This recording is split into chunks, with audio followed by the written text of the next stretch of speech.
वो अपार्टमेंट के अंदर जाता है और भाई मारता है पहले नंबर पर एक बंदे को। उसका सारी अलग गार करता है, उसके गार से नेक से सारी अलग, भाई गिर गया नीचे, सारा खून आगे में गया। और उसके बाद चीफ डैन पता क्या, चीफ डैन वो क्रॉस गाता है और इक्वाती का पीछे डाल देता है भाई, समझ लो इक्वाती के पीछे डाल देता है। आज मैं एक ऐसी मंगा कवर करने लगा उसमें इतनी इतनी ब्रूटल डेथ्स है कि आपको देखकर यकीन ही नहीं होगा, आप तो रोंगटे खड़े हो जाएंगे, इतनी ज्यादा ब्रूटल डेथ्स होगी इस मांगा में। तो चलिए शुरू कर। इस मांगा के पहले पैनल में हम देखते हैं कि एक बच्चा होता है, वो बैठकर गेम खेल रहा होता है और उसका कमरा, भाई साहब तुम चेक करो, उसके कमरे में बॉडीज पड़ी हुई है, दो बॉडीज, दो लड़की की बॉडीज पड़ी हुई है, जिन्होंने कोई पार्ट उधर पड़ा हुआ है, कोई पार्ट उधर पड़ा। मतलब के हिसाब लगा लो इस बंदे ने कितना ब्रूटली इन दोनों को मारा, लड़कियों को। और लड़कियों को मारने के बाद उन लोगों के जो बॉडी पार्ट्स हैं उन लोगों को लड़कियों के पेरेंट्स के घर डिलीवर कर दिए। इतना ये सारा क्या बोलूं मैं इसे। इसके बाद इसको पकड़ लिया गया था और इसको जेल में भेज दिया गया था। 20 साल बाद हम देखते हैं अपने मेन कैरेक्टर को, जिसका नाम है चीफ डैन। चीफ डैन को भी एक अवार्ड मिला है क्योंकि इसने एक बहुत ही मुश्किल सा केस सॉल्व किया है। बाकी जो डिटेक्टिव होते हैं वो भी चीफ डैन की तारीफ करते हैं, कहते हैं अगर ये ना होता तो हमारा केस कभी सॉल्व ही नहीं हो रहा ना। दूसरी तरफ हम देखते हैं जो लड़कियां होती हैं वो भी चीफ डैन की तारीफ कर रही होती है, हैंडसम बुला रही होती है। वो कहती है कि वो कितना परफेक्ट है, सारा दोस्ताना है, कितना बढ़िया बंदा है। और उसका घर भी माउंटेन पर है, माउंटेन पर उसकी एक अपनी भट्टी भी है जिसमें वो बर्तन वगैरह बनाता है मिट्टी के। आज चीफ डैन चल रहा होता है, चाय अपनी पी रहा होता है, तभी उसे नजर आता है कि कुछ डिटेक्टिव टीवी के पास कटे खड़े हुए हैं। वो भी वहां जाके खड़ा हो जाता है और न्यूज देखना शुरू करता है। न्यूज में हमें उसी बंदे को दिखाया जाता है जिसने 20 साल पहले दो लड़कियों को मारकर उनके बॉडी पार्ट्स उनके घर वालों को भेज दिए थे। ये बंदा जेल में गया था 20 साल पहले और आज ये फ्री हो गया, मतलब 20 साल की सजा काटी है इसने और उसके बाद ये आजाद हो गया। कोई डेथ पेनल्टी नहीं, कोई कुछ नहीं। जो न्यूज एंकर होता है वो बताता है कि मर्डर को एक निक नेम भी दिया गया था जो था बुचर कुरियर। ये इसका ये मतलब है कि इसने बॉडी पार्ट जो कुरियर कर दिए थे पेरेंट्स के घर में, ये वैसे ही सीन है, इसलिए इसको ये निक नेम दिया गया। और आज बुचर कुरियर इस शो पर आया हुआ है, वो उसकी शक्ल नहीं दिखाते, उसको फाइट कपड़े के पीछे हाइड कर देता है क्योंकि अगर लोगों को ये कल पता चली तो उन्होंने तो वैसे ही छोड़ना नहीं है, लोगों तो वैसे ही बहुत ज्यादा गुस्से में पागल हुए पड़े हैं। ये न्यूज एंकर होता है वो बताता है कि ये बंदा एक बुक लिख रहा है जिसका नाम है डे ड्रीम। वो उससे बंदे से पूछता है कि ये तुम बुक क्यों लिख रहे हो और इस बुक में क्या क्या होगा। जो बुचन कुरियर होता है वो बताता है कि इस बुक में मैं ये रीजन बताऊंगा, साइकोलॉजिकल रीजन बताऊंगा जिसकी वजह से मैंने उन दो लड़की को मारा था। वो बंदा बताता है कि मैं इस बुक के जरिए उन दो लड़कियों से माफी मांगना चाहता हूँ कि मैंने उनको मारा। वो कहता है कि मुझे डेथ पेनल्टी मिल जानी चाहिए थी, ये हो जाना चाहिए था, वो हो जाना चाहिए था, पर जो ये कंट्री है इसके कानून ने मुझे मर्जी दिखाई और अब मुझे सेकंड चांस दिया है, एक अच्छा बंदा बनने के लिए सेकंड चांस दिया है। ये कहते कहते वो बंदा रोने ही लग जाता है। वो ऐसे रोने लग जाता है कि भाई मैंने कुछ बहुत ही गलत कर दिया, उसको बहुत सैड फील हो रहा है, गिल्टी फील हो रहा है, ऐसे वो रोने लग जाता है। जो न्यूज एंकर होता है वो भी बताता है कि भाई ये सच्चे आंसू है, ये ऐसे बंदे के आंसू है जो सच में गिल्टी फील कर रहा है, ये वो। दूसरी तरफ जो डिटेक्टिव न्यूज देख रहे होते हैं वो बिल्कुल नहीं मान रहे होते हैं, वो कहते हैं ये सारे झूठे हैं, इसमें सारा धोखेबाजी है। यार तू बुक लिखी क्यों रहा है, तूने दो लड़कियों को मार तो दिया, अब तो औलाद भी है, अब छोड़ दे बात है, तू बुक लिखनी है अब बुक। और उनको यकीन नहीं हो रहा कि इस बुक को पब्लिश करने के लिए कोई पब्लिशर मान भी दिया। उसके बाद हम चीफ डैन को भी देखते हैं जो हमारा मेन कैरेक्टर है। उसकी आंखें चपकती हैं, ट्वीच होती है उसकी आंखें एक बार, और इसका मतलब आपको आगे जाके समझ आएगा। जब इसकी आंखें ट्वीच हुई समझ जाओ कोई ना कोई बड़ा कांड होने वाला है। मैं पहले बताता हूँ आपको, मैंने पढ़ी हुई है पहले। वहां पर एक बुढ़ा डिटेक्टिव बैठा होता है जो बहुत ही ज्यादा सालों से काम कर रहा था। वो कहता है कि मैंने उस केस पर काम किया था, बुचर कुरियर के केस पर मैंने काम किया था, और भाई साहब जैसे उसने उन दो लड़कियों को मारा ना, ऐसे कोई इंसान कार ही नहीं सकता, कोई मॉन्स्टर ही कर सकता है सिर्फ। और भाई साहब ये बॉक्स में देखो कैसे अपने पैक पार कर और सारा कुछ ऐसे पेरेंट्स को सेंड किया। सोचो यार तुम पैसा ये बता है। उसके बाद एक हफ्ता गुजर जाता है और हम बुचर कुरियर को देखते हैं कि लग्जूरियस होटल में बैठे हो, वो किसी बंदे के साथ बैठा होता है और टूस टूस खा रहा होता है। थोड़ी देर खाने के बाद वो बंदे से माफी मांगता है, कहता है भाई मुझे बहुत भूख लगी हुई थी इसलिए मैंने ऐसे खाया, इसलिए तुम मुझे माफ कर दे। जो आगे बंदा बैठा है वो असल में एक पब्लिशर कंपनी था जो इसकी बुक पब्लिश करेगा। वो उससे पूछता है कि तुम्हारी बुक कहाँ तक पहुंच चुकी है। आगे से मुझे पूरी ये नहीं बताता कि बुक कहाँ तक पहुंच चुकी है। वो उसे बताता है कि उसने उन दो लड़कियों को कैसे मारा था। वो कहता है कि मैंने एक चाकू पकड़ा, मैंने उनके हाथ काटे, मैंने उनको ये किया वो किया, ऐसे एक एक करके मैंने उनको पीछे में काटा, फिर मैंने अपना मेरा ये आइडिया था उनको पैक करना और उनके पेरेंट्स को भेजना, ये सारा कुछ बताता है। मतलब कि ये बुचर कुरियर अभी भी वैसे ही बंदा है, इसका अभी भी दिल कर रहा है किसी को मारने का, पर ये अभी कंट्रोल थोड़ा खा रहा है, इधर मौका नहीं है। कोई इसने गिल्टी नहीं फील किया, कोई कुछ नहीं, वो सारा ड्रामा था। पब्लिशर थोड़ा डरा हुआ होता है पर वो तब भी बात करता है। वो कहता है हमें उन लड़कियों के पेरेंट्स के पास जाना चाहिए, थोड़ी पब्लिसिटी के लिए वहां जाकर थोड़ा माफी नकली की भी माफी मांगनी चाहिए, वैसा करना चाहिए पब्लिसिटी के लिए, न्यूज रिपोर्टर भी बनाएंगे, सारा कुछ करेंगे। ये सुनने के बाद बुच्चे कुरियर एकदम से उठता है और पब्लिशर का गला दबाने लग जाता है। वो कहता है जब मैंने उन दो लड़कियों को मारा था मैंने अपने हाथ यूज किए थे, मैंने कोई और चाकू वगैरह नहीं यूज किया, मैंने उनको मारने के लिए अपने हाथ यूज किए थे। वो तो मारने के बाद काटा हुआ था, वो तो मारने के बाद किया था, पर मारने के लिए हाथ यूज किए थे। वो थोड़ी देर पब्लिशर का गला दबा कर लगता है और फिर छोड़ देता है, जिसकी वजह से पब्लिशर जमीन पर गिरता है, उसके थोड़ी खांसी भी आती है, थोड़ा बहुत सांस लेने की कोशिश करता है एकदम से। फिर बुजुर्ग कुरियर पब्लिशर का मुंह पकड़ता है, उसके अंदर खाना डालता है, वो कहता है ये पब्लिसिटी माफी को कह रहा है, ये सारा कुछ तू खुद सामले, ये तेरी जॉब है, मैं ऐसा कुछ नहीं करूंगा। ये कहने के बाद वहां से निकल जाता है बुजुर्ग कुरियर। अगले दिन में हम देखते हैं उसको ट्रेन में खड़े हुए, और ट्रेन में खड़े होकर भाई साहब वो देखता है एक लड़की को, जिसे एक बच्चा उठाया होता है, छोटा बच्चा उठाया होता है। वो कहता है भाई मैं इस बच्चे को मारना चाहता हूँ, गले से पकड़ कर ऐसे गला दबा कर। ये इसकी सोच है, देखो ये नॉर्मल ह्यूमन का आता है, इंसानों को देखकर ये इस तरह का सोच रहा है, तो इसको गिल्टी क्या फील हुआ, ये इसका तो अभी भी ये कभी मर्डर कर देगा कोई पता नहीं। थोड़ी देर बाद जब बुचर कुरियर स्टेशन पर उतरता है, वो शॉक हो जाता है, क्योंकि उसके सामने जो स्क्रीन लगी हुई है उसके ऊपर सारा कुछ लिखा हुआ है, बुचर कुरियर की आइडेंटिटी, वो कहाँ रहता है, वो कैसे लग्जूरियस लाइफ जी रहा है एक 5 स्टार होटल में, और उस घर का पता लिखा होता है जहाँ उसने क्राइम कमिट किया था, जहाँ उसने उन 2 लड़कियों को मारा था। एंड पर यह भी लिखा होता है कि वो फॉरगिवनेस डिजर्व नहीं करता, माफी नहीं डिजर्व। बुचर फिर ये जल्दी जल्दी अपने घर पर आता है और वहां देखता है कि उसके घर के बाहर बहुत ही ज्यादा लोग खड़े हुए हैं, प्रोटेस्ट कर रहे हैं कि यहाँ से निकलो, यहाँ से निकलो, तो माफी डिजर्व नहीं करते, तुम्हें मार जाना चाहिए। ये सारे वहां लोग प्रोटेस्ट कर रहे होते हैं। इसीलिए बुजुर्ग कबीर अपने घर की तरफ नहीं जाता, वो एक छोटी सी गली में जाता है और वहां जाकर पब्लिशर को फोन करता है। वो पब्लिशर से पूछता है कि तूने तो नहीं मेरा स्मिथ कर दिया, मेरा सब लोगों को बता दिया, जिसकी वजह से ये इधर मेरे घर के बाहर खड़े हुए हैं। आगे से पब्लिशर ये नहीं जवाब देता कि मैंने बताया है कि नहीं बताया, वो आगे से जवाब देता है कि जो तुम्हारी बुक है उसकी ऑलरेडी बहुत ही ज्यादा एडवांस बुकिंग हो चुकी है, बहुत ज्यादा लोगों ने पहले से ही ऑर्डर कर से रख ली है, तो मुझे तो लग रहा है ये बहुत ही बड़ी हिट होगी तेरी बुक।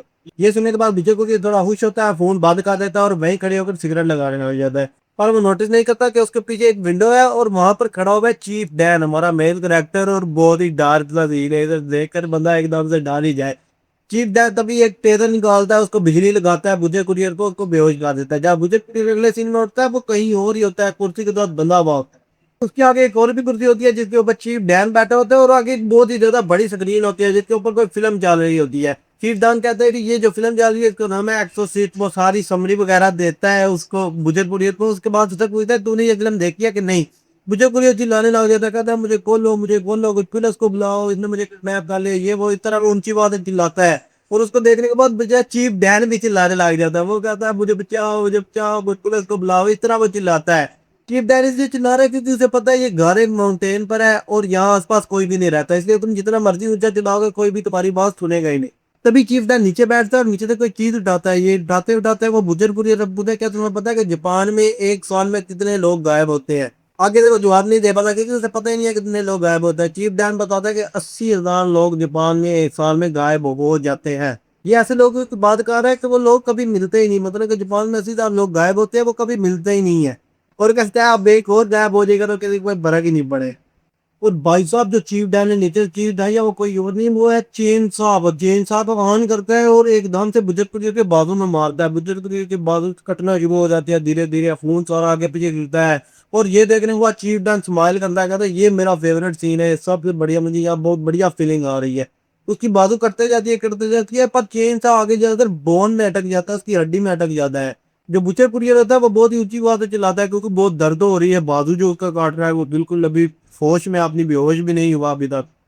चीफ डैन चेतना निकालता है उसकी बाजू से, वो कहता है चलो पहली बाजू नहीं क्लीन काट हुई, अच्छे से काट नहीं करनी हुई तो दूसरी बाजू अच्छे से काट हो जाएगी, दूसरी नहीं हुई तो पाँव अच्छे से काट हो जाएगा। मतलब कि चीफ डैन ने सारा सोचा हुआ है, तो सारा चीज पूरा करके जाएगा।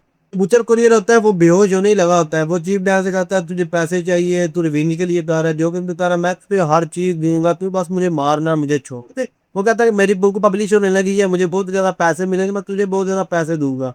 चीफ डैन ये कहता है मुझे पैसे पूछो कोई फर्क नहीं है, मैं ये सिर्फ मदद के लिए कह रहा हूँ, सारा अपने लिए कह रहा हूँ।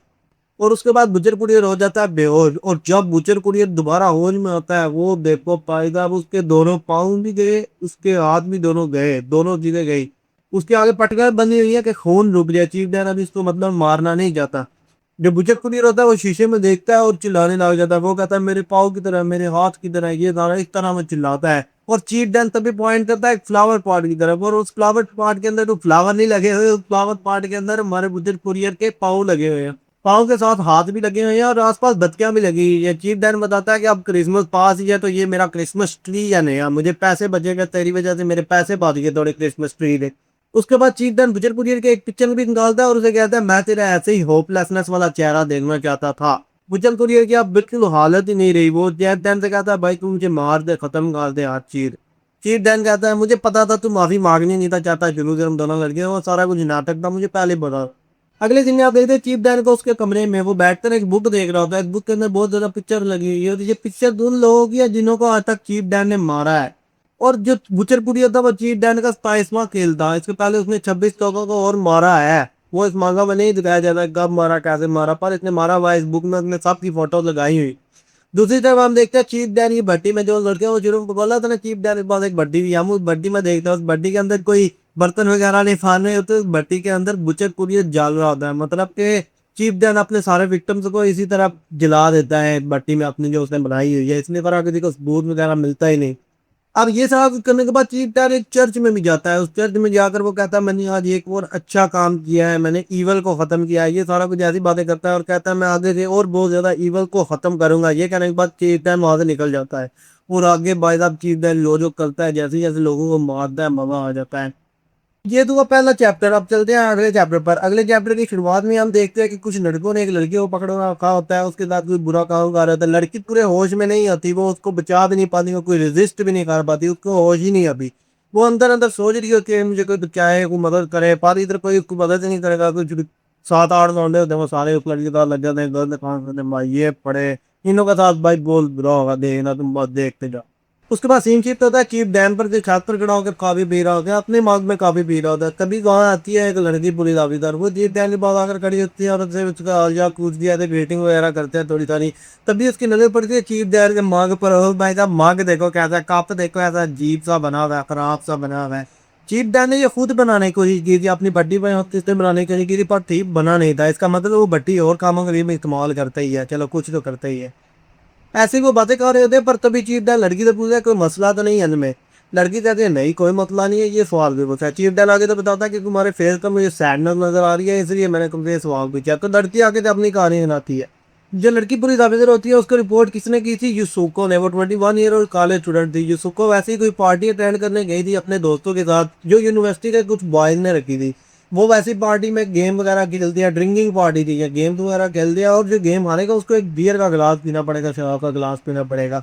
यूसुको ने आज तक कभी ऐसा पी शी नहीं होती, तो इसीलिए अब जब यूसुको गेम हार जाती है इधर, उसको एक गिलास पीने पर फोर्स कर दिया लड़के, और लड़की पी लेती है, यूसुको पी लेती है, और एंड पर जाकर वो बेहोश हो जाती है। जैसे ही वो पीती जाती है वो बेहोश हो जाती है। लड़कों ने कुछ मिलाया हुआ था पहले ही, उन्होंने भी प्लानिंग की थी। उसके बाद फिर वही 3 लड़के टैक्सी बुलाई, लड़की को वो ले गए, फिर उसके बाद उन्होंने वैसे गलत काम वगैरह किया जो शुरू में हमें दिखाया गया था। क्राइम करने के बाद लड़कों ने उस लड़की को वैसे ही एक गली में छोड़ दिया जहाँ कोई आता जाता नहीं है। लड़की उठी घर चली गई। 1 महीने बाद लड़की ने रिपोर्ट की। वो पहले 1 महीना थोड़ा होता रहा मसला, उसे बना रहा था, कोई टेंशन वगैरह और डर वगैरह उसे लगा हुआ था। तो 1 महीना बाद उसने रिपोर्ट की पुलिस ऑफिसर से, और इसी तरह इस पुलिस ऑफिसर लड़की को ये पता चला था ये रिपोर्ट। अब हम दोबारा आते हैं प्रेजेंट में। जो लड़की होती है वो चीफ डैन को बताती है कि मैं कुछ भी नहीं कर पाई, क्योंकि जो लड़के हैं उनके खिलाफ इतना सबूत भी नहीं मिला, जिसकी वजह से कोई इसे पकड़ भी नहीं पाया, उन लड़कों को पकड़ भी नहीं पाया। चीफ डैन उसके बाद लड़की से पूछे क्या मैं तुम्हारी मदद कर सकता हूँ आगे, तो लड़के थे नहीं कुछ नहीं, मैं मालूम नहीं, तुम अपना काम करो। और चीफ डैन की तभी जबकती है, आंखें ट्विच करती है, जैसे पहले एक बार ट्विच की थी अब फिर ट्विच कर रहे, समझो कान होने लगा आके। फिर दोबारा से सीन शिफ्ट होता है और हम देखते हैं कि फूलों को जो थोड़ी कांप रही होती है, वो एक रेस्टोरेंट में बैठी हुई होती है, उसके सामने एक ओल्ड मैन बैठा हुआ होता है। ओल्ड मैन उसे एक एनवेलप देता है, इस एनवेलप के अंदर बहुत ही ज्यादा पैसे होते हैं। ओल्ड मैन उसे बताता है कि ये तुम्हें पैसे दिए हैं इकवाकी ने। लड़की इकवाकी का नाम सुनकर उसे याद आ जाता है इकवाकी कौन है, ये वो यूनिवर्सिटी का स्टूडेंट है, मतलब इसने सारी पार्टी वगैरह प्लान की थी और इसको ऐसे किडनैप किया था, सारा काम ये सारा जो इकवाकी का ही प्लान था। अब इकवाकी ने सुनो को पैसे इसलिए दिए ताकि वो अपना केस वापस ले ले, वो इकवाकी से केस अपना हटा ले। जिसने वो पैसे वापस कर देती है वो एक्सेप्ट नहीं करती, वो करती है मैं अपना केस नहीं वापस लूंगी। तभी ओल्ड मैन स्माइल करता है और आगे से एक लैपटॉप निकालता है। वो उस लैपटॉप में उसको एक वीडियो दिखाता है। हमें पता चलता है कि जब उन्होंने लड़की के साथ गलत काम किया था इकवाकी ने और उसके ग्रुप ने, उन्होंने एक वीडियो भी रिकॉर्ड कर ली थी, और अब ओल्ड मैन उसे ये बताता है। ओल्ड मैन उसे धमकी देता है, कहता है कि तूने ये केस वापस ना लिया तो हम इस वीडियो को रिलीज कर देंगे। अब इस सुनने के पास और कोई चारा नहीं होता, वो डर जाती है और हैंड पर आकर ओल्ड मैन की बात मान लेती है और केस वापस ले लेती है। उसके बाद अब कोई चारा नहीं है। उसके बाद हम एक और लड़की की कहानी देखते हैं जिसका नाम है टाइची। टाइची ने अभी अभी बैंक से बहुत ज्यादा लोन लिया 55,000 येन का, और लोन लेते साथ ही वो जाकर देता है इकवाकी को। टाइची सोचता है कि वो इकवाकी को 6 महीने पहले मिला था। हम देखते हैं 6 महीने पहले टाइची एक कॉलेज में पढ़ता था, और इस कॉलेज में टाइची बहुत ही बड़ा लूजर था। वो उसे पता चला कि इस कॉलेज में दो तरह के स्टूडेंट होते हैं, कूल किड्स और अनकूल किड्स। अनकूल किड्स हमेशा बुली होते रहते हैं, उनको तो कोई अच्छे से बात नहीं करता ये वगैरह। टाइची भी अनुकूल केस में आता था, वो बहुत ही ज्यादा बुली हुआ करता था। तो उसने बहुत ही ज्यादा पढ़ाई की और अच्छी यूनिवर्सिटी में दाखिला लिया। उसने सोचा अच्छी यूनिवर्सिटी में आकर मेरी जिंदगी बदल जाएगी, मेरे साथ सारे अच्छे से बात करेंगे ये वो। पर यूनिवर्सिटी में भी आकर वही सीन रहा, टाइची बुली होता रहा। और इसी यूनिवर्सिटी में टाइची को मिला एक वाकी।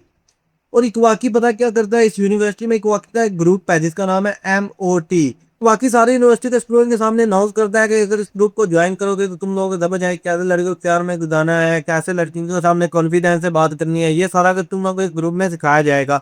और अगर तुम अर्जुन, अगर तुम्हें वो भी खत्म करने में मदद दी जाएगी, ये सारा कुछ इस ग्रुप में किया जाएगा। तो आयशी ने ये सारा कुछ सुनकर सोचा भाई मेरी तो ही बदल सकती है अगर मैंने ये ग्रुप ज्वाइन किया। तो वो वैसे ही करता है, वो पैसे निकलवाता है बैंक से और लाकर देता है इकवाकी को 10,000 येन ज्वाइनिंग फीस है। उसके बाद 25,000 येन ईयरली फीस है इस ग्रुप को ज्वाइन करने की। तो टाइची ज्वाइन कर लेता है, इतनी ज्यादा फीस नहीं है इसलिए वो आराम से ज्वाइन कर लेता है।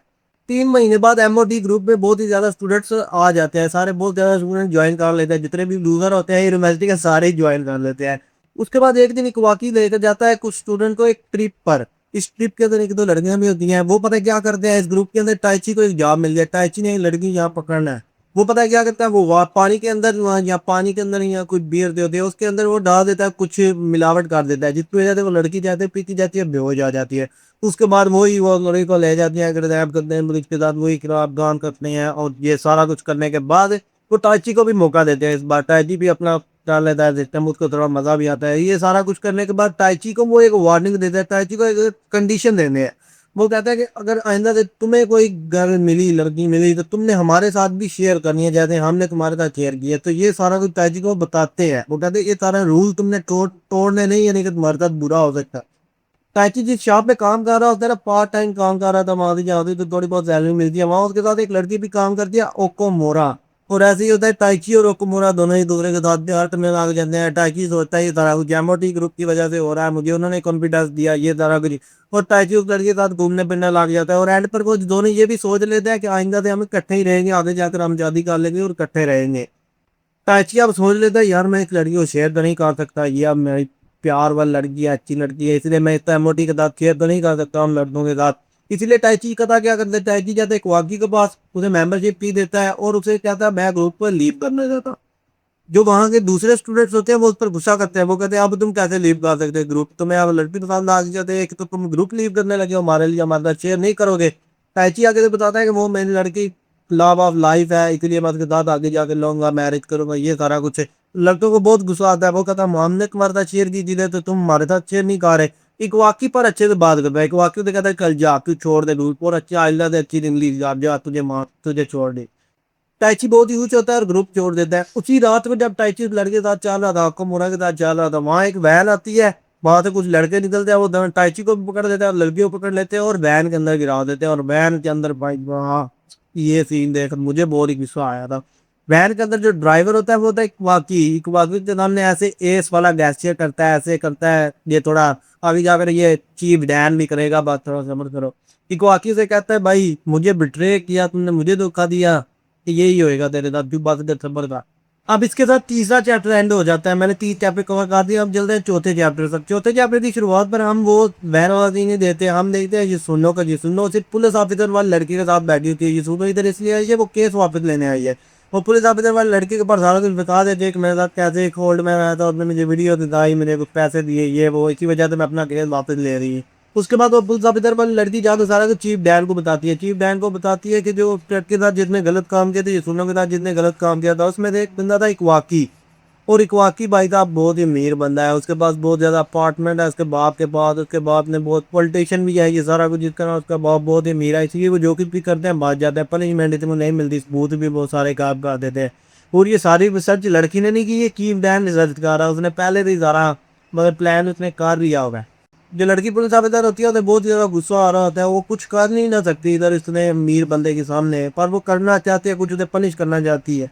और तभी चीफ डैन की आगे एक बार फिर चमक दिया, ट्वीच होती है और आप होगा भाई हरी ट्वीच का आगे जाकर देखना क्या होता है। दूसरी तरफ हम देखते हैं एक वाकई उसका ग्रुप सारा इकट्ठा बैठा होता है और उनके सामने एक बहुत ही बड़ी स्क्रीन भी लगी होती है। उनके साथ से टाइची भी इधर बैठा होता है। टाइची का हम देखते हैं मुंह पर पट्टी भी लगी हुई है, हम अपन पता चलता है वैन के अंदर क्या हो रहा है। और भाई साहब ये वैन वाला सीन देखकर मुझे तो बहुत गुस्सा आया था। मेरा तो दिल कर रहा था मैं मार नहीं था। वो जो वैन में जितने भी लड़के थे ना उन्होंने उकामुरा को ना एक खीरा दिया है, वो क्यूकम्बर नहीं क्यूकम्बर, उसने उन्होंने फोर्स किया ये करो गदार सा है यार गलत करो कि भाई इधर एक्सप्लेन कैसे करूँ, पैरल भी नहीं मेरे हाथ से दिखा सकता इधर। और टाइची को उन्होंने फोर्स किया कि तुम देखो ज़रा, टाइची को उन्होंने देखने में फोर्स किया है। इतना एक्सप्लेन करने के लिए कुछ है नहीं, खुद ही समझो इधर क्या क्या हुआ होगा। ये सारी वीडियो देखने के बाद इकवाकी टाइची को एक बार फिर वार्न करता है। वो कहता है अब तो के लिए तो मैं छोड़ रहा हूँ, तुझे भी छोड़ रहा हूँ, मुरा को भी छोड़ रहा हूँ, पर आइंदा से अगर तूने मुझे बिट्रे किया, मुझे धोखा देने की कोशिश की, तो ना मैंने तुम्हें छोड़ना है ना कुम्भोरा को छोड़ना है, इसलिए आइंदा से ये बात याद रखियो। टाइची ये सारा कुछ सुनने के बाद वहां से निकल जाता है। और जब वो वहां से घर जा रहा होता है वो देखता है कि रास्ते में कोई एम्बुलेंस भी खड़ी है और आसपास कुछ लोग भी खड़े हैं। वो जब पास जाता है उसे नजर आती है वो कुमुरा को एम्बुलेंस में डालकर लेकर जा रहे होते हैं। वो जल्दी जल्दी हॉस्पिटल में जाता है एम्बुलेंस के पीछे पीछे, और हॉस्पिटल में जाकर उसे पता चलता है कि हुकुमरा ने सुसाइड करने की कोशिश की, जो कि भी वैन में हुआ उसकी वजह से हुकुमरा ने बहुत डर में थी, उसे अब समझ नहीं आ रही वो क्या करे, इसलिए उसने सुसाइड करने की कोशिश की। और ये सारा कुछ टाइची को जब पता चलता है उसे बहुत गुस्सा होता है भाई साहब। इधर वो एक बहुत बड़ी कुल्हाड़ी उठाता है, एक्स उठाता है और निकल जाता है इकवाकी के अपार्टमेंट में, जहाँ इकवाकी और उसका दोस्त सारा बैठा होता है। वो अपार्टमेंट के अंदर जाता है और भाई मारता है पहले नंबर पर एक बंदे को, उसका सारी अलग गार करता है, उसके गार से नेक से सारी अलग, भाई गिर गया नीचे, सारा खून आगे मिले। उसके बाद वो मारता है दूसरे बंदे को, तीसरे बंदे को, चौथे बंदे को, हर किसी को ब्रूटली इधर मार देता है टाइची। टाइची का अभी तक दिमाग खराब हो गया है। इकवाकी थोड़ा मौका मिल जाता है इकवाकी को भागने का, वो जल्दी जल्दी बाहर निकलता है और बाहर उसे नजर आता है एक बंदा।